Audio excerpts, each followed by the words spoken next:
আসসালামু আলাইকুম। সবাইকে স্বাগত জানাচ্ছি বিডিভিউজে। আপনাদের সাথে আছে আমি তানজিলা হক। গাজা আর ইরানে ইসরায়েলের যে তৎপরতা, বিশ্বের মনোযোগ এখন সেদিকেই আটকে আছে। কিন্তু একই রকম মারাত্মক সহিংসতা ছড়িয়ে পড়েছে আরেকটি জায়গায়, সেটা হলো পশ্চিম তীর। কিন্তু অনেকেই সেটা জানে না। 2200 বর্গমাইলের এই ভূখণ্ডটিতেই আর রয়েছে জেরুজালেম শহর। ইসরায়েল ফিলিস্তিন সংঘাতের অন্যতম কেন্দ্রবিন্দু এই শহর। সেখানে সহিংসতা বাড়ছে, শান্তি প্রক্রিয়া হুমকিতে পড়ে যাচ্ছে।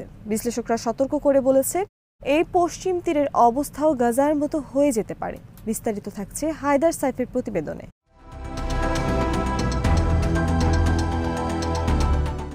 পশ্চিম তীরের অস্থিরতা নতুন কিছু নয়। বহু দশক ধরে ইসরায়েল ফিলিস্তিন সংঘাতের কেন্দ্রে রয়েছে এই ভূখণ্ড। গাজার মতো পশ্চিম তীরেও এই অঞ্চলের উত্তেজনার অন্যতম প্রধান ইস্যু। বর্তমানে সেখানে নতুন করে সহিংসতার মাত্রা বাড়ছে। এর কারণ হল ইসরায়েলের সামরিক অভিযান, অবৈধ বসতি স্থাপনকারীদের হামলা আর ফিলিস্তিনিদের প্রতিরোধ।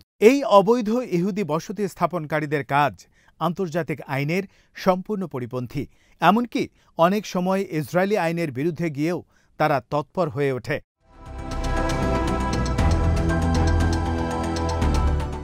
এই অবৈধ বসতি স্থাপনকারীরা সম্প্রতি ফিলিস্তিনের বিভিন্ন গ্রাম জ্বালিয়ে দিয়েছে। এমনকি ইসরায়েলি বাহিনীর সাথেও তাদের সংঘর্ষ হয়েছে।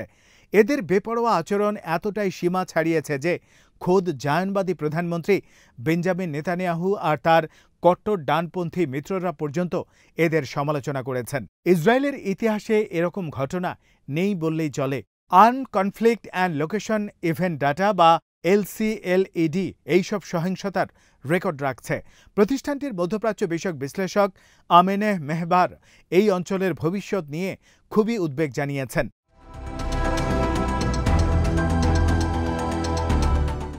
মেহবার মনে করেন, শান্তি আলোচনা এখন হওয়ার তেমন কোনো সম্ভাবনা নেই। এমনকি আলোচনা যদি শুরুও হয়, পশ্চিম তীর থেকে 2 লাখ অবৈধ বসতি স্থাপনকারীদের সরাতে গিয়ে হিমশিম খেতে হবে ইসরায়েলকে। এই অবৈধ দখলদাররা আদর্শিক দিক থেকে কট্টর ও সশস্ত্র। তাদেরকে উৎখাতের পদক্ষেপ নিলে তারা প্রতিরোধের চেষ্টা করতে পারে। মেহবার মনে করেন, এদের উৎখাতের চেষ্টা হলে ইসরায়েলের ভেতরে গৃহযুদ্ধ লেগে যেতে পারে।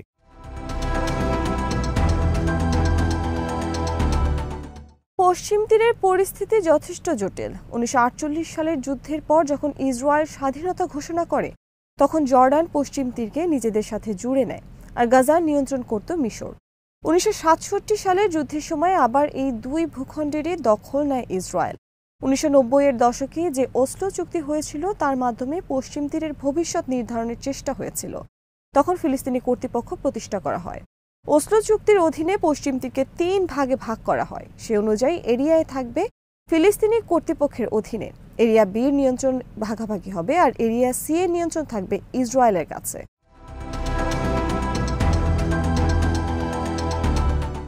উভয় পক্ষ থেকেই অসলো চুক্তির বিরোধিতা হয়েছে। সেখান থেকেই 2000 সালের দিকে সংঘটিত হয়েছে সহিংস দ্বিতীয় ইন্তিফাদা। এই ইন্তিফাদায় 3000-এর বেশি ফিলিস্তিনি নিহত হন। ইসরায়েলি নিহত হয় 1000-এর বেশি। সংঘাতের পর ইসরায়েল 2005 সালে গাজা ত্যাগ করে। হামাস 2007 সালে সেখানকার নিয়ন্ত্রণ নেয়। পশ্চিম তীরে ফিলিস্তিনি কর্তৃপক্ষের প্রভাব দুর্বল হতে থাকে। পশ্চিম তীরের বেশিরভাগ জায়গা পড়েছে এরিয়া সি এর অধীনে। এই এলাকার ইসরায়েলি বসতি স্থাপনকারীদের সংখ্যা 5 লাখ ছাড়িয়ে গেছে।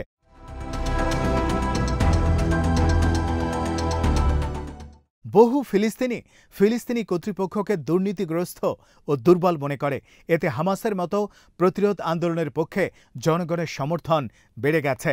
নাবলুস এলাকায় লায়ন্স ডেনের মতো গ্রুপের উদ্ভব ঘটেছে। মেহবার জানান, 2021 সাল থেকে এই এলাকায় সহিংসতার মাত্রা বেড়েছে। 2023 সালের 7 অক্টোবর হামাসের অপারেশন আল আকসা ফ্লাডের পর থেকে সহিংসতার মাত্রা আরও বেড়ে গেছে। 3টি ফ্যাক্টর এখানে কাজ করছে: অবৈধ ইহুদি বসতি স্থাপনকারীদের নিয়ন্ত্রণহীন সহিংসতা, ফিলিস্তিনিদের মধ্যে প্রতিরোধ আন্দোলনের শক্তি বৃদ্ধি এবং ইসরায়েলের আগ্রাসী সামরিক তৎপরতা।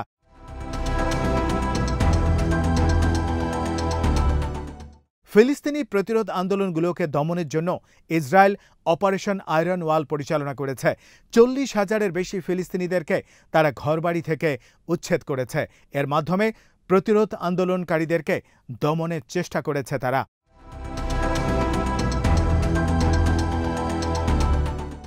ইসরায়েল ডিফেন্স ফোর্সের অবসরপ্রাপ্ত কর্নেল শাউল আরিয়েলি এই অস্থিরতার দুটো কারণ চিহ্নিত করেছেন।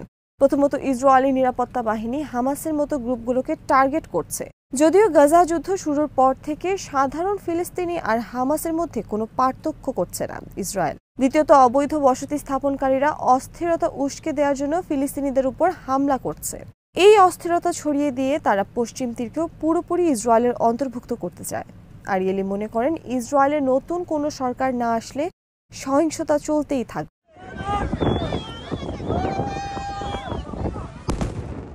ইসরায়েল ফিলিস্তিন সংঘাতের ইতিহাসে গাজা যুদ্ধে সবচেয়ে বেশি ফিলিস্তিনি নিহত হয়েছেন। গাজার স্বাস্থ্য মন্ত্রণালয়ের হিসেবে সেখানে মৃতের সংখ্যা 57,000 ছাড়িয়ে গেছে। বেসরকারি হিসেবে এই সংখ্যা আরও অনেক বেশি। পশ্চিম তীরে পরিস্থিতি আরও ঘোলাটে। 2023 সালের অক্টোবরে হামাসের অভিযানের আগে থেকেই সেখানে সহিংসতার মাত্রা ছিল অনেক বেশি। শিরিন মনিটর এবং জাতিসংঘের তথ্য অনুযায়ী সেই সময় থেকে পশ্চিম তীরে হাজারেরও বেশি ফিলিস্তিনিকে হত্যা করেছে ইসরায়েলিরা।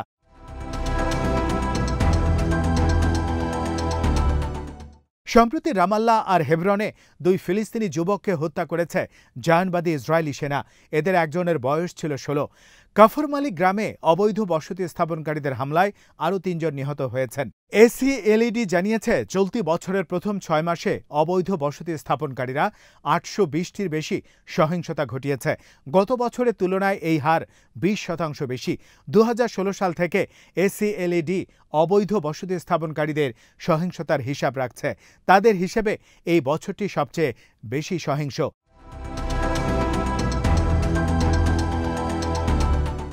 এই বাস্তবতার প্রত্যক্ষদর্শীদের একজন ফিলিস্তিনি অ্যাক্টিভিস্ট ইসা আমরো। তিনি বলেন, অবৈধ দখলদাররা শুধু সন্ত্রাসী ঘটাচ্ছে না, বরং তারা আতঙ্ক তৈরি করছে। এদের সন্ত্রাসের মাত্রা এতটাই ছড়িয়েছে যে এমনকি ইসরায়েলের মিত্র যুক্তরাষ্ট্র ও ইউরোপীয় ইউনিয়নও এই দখলদারদের উপর নিষেধাজ্ঞা দিয়েছে।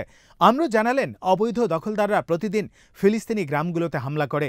এদের অনেকে বন্দুক ব্যবহার করে, এমনকি সামরিক পোশাক পরে রাস্তায় নামে। তিনি মনে করেন, ইসরায়েলি বাহিনী আসলে এদেরকে সমর্থন দিচ্ছে।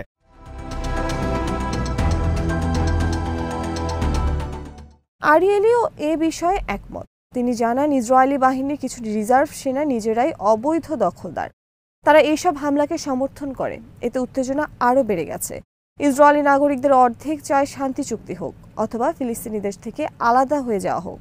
বাকি অর্ধেক ইসরায়েলি অবৈধ দখলদারদের সমর্থন করে। তারা চায় বর্তমান পরিস্থিতি জারি থাক, ফিলিস্তিনি ভূখণ্ডগুলো দখল করা হোক। 2018 সাল থেকে এই দখলের মাত্রা আরও বেড়ে গেছে। এই পরিস্থিতির জন্য ইসরায়েলের অর্থমন্ত্রী বেজালেল স্মোটরিচ এবং জাতীয় নিরাপত্তা উপদেষ্টা ইতামার বেন জাভিরের মতো নেতাদের দায়ী করেন আমরো। যুদ্ধ শুরুর পর থেকে বেন জাভির দখলদারদের হাতে হাজার হাজার রাইফেল তুলে দিয়েছেন। স্মোটরিচ সম্প্রতি ইসরায়েলি ও ফিলিস্তিনি ব্যাংকগুলোর মধ্যে সহযোগিতা বন্ধ করে দিয়েছেন। ফিলিস্তিনের অর্থনীতি এতে ক্ষতিগ্রস্ত হয়েছে। আমরো বলেন, আরও জমি দখলে যে জায়নবাদী রাজনৈতিক এজেন্ডা বা এই পদক্ষেপের কারণে তার সুবিধা হয়েছে।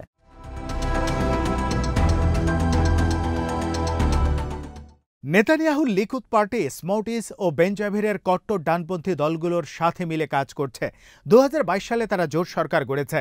এই মন্ত্রীরা পশ্চিম তীরকে ইসরায়েলের সাথে সংযুক্ত করার পক্ষে এবং গাজায় যুদ্ধবিরতির বিপক্ষে। এমনকি ইসরায়েলের প্রধানমন্ত্রীর সাবেক উপদেষ্টা নিমরোদ নোভিক পর্যন্ত স্মোটিস ও বেঞ্জাভিরের দিকে অভিযোগের আঙুল তুলেছেন।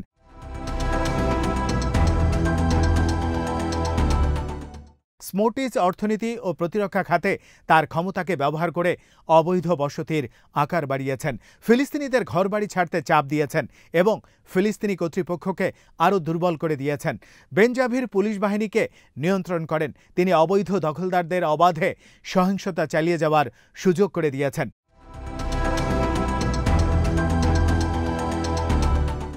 নোভিক বলেন, প্রতিরক্ষা মন্ত্রী ইসরায়েল কাৎসও অবৈধ বসতি স্থাপনকারীদের সমর্থন করেন। এই অবৈধ দখলদাররা সহিংসতায় জড়ালে তাদের বন্দী রাখার যে নিয়ম ছিল, কাৎস সেই নিয়ম বাতিল করেছেন। বিশ্ববাসীর মনোযোগ গাজা ও ইরানে নিবদ্ধ থাকায় এই সুযোগে সহিংসতা আরও বাড়িয়েছে অবৈধ দখলদাররা। এই সহিংসতাকে নজিরবিহীন আখ্যা দেন নোভিক।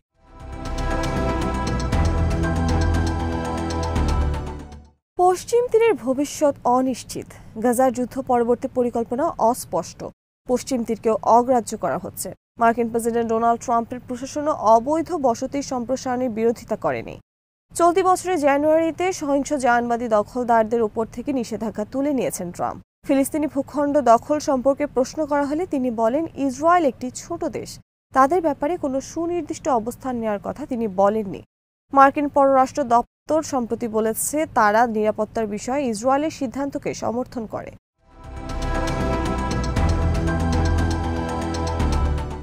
নভিক বলেন, ইসরায়েলের সামরিক বাহিনী এখন চাপে আছে। কমান্ডাররা এখন অবৈধ দখলদারদের মুখোমুখি হতে চান না, কারণ অনেক নেতা এই দখলদারদেরকে পৃষ্ঠপোষকতা দিচ্ছে। ফিলিস্তিনি তরুণ যুবকরা সবসময় এদের হামলার শিকার হচ্ছে। ইসরায়েলি সেনা বা ফিলিস্তিনি কর্তৃপক্ষ এসব দেখেও চোখ বন্ধ করে আছে। ফিলিস্তিনিদের উপর অবৈধ দখলদারদের এই হামলা তাই বাধাহীনভাবে চলছে।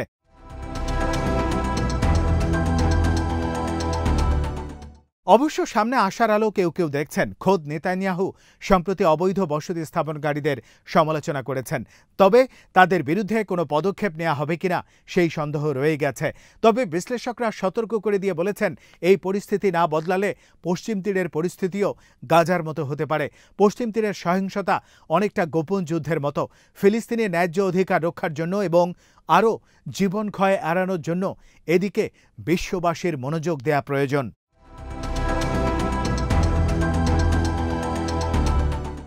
আজ এখানে শেষ করছি। সবাই ভালো থাকুন, সুস্থ থাকুন আর দেখতে থাকুন বিডি ভিউজ। চ্যানেলটি ভালো লাগলে সাবস্ক্রাইব করুন। সংযুক্ত থাকুন আমাদের ফেসবুক পেজে। আল্লাহ হাফেজ।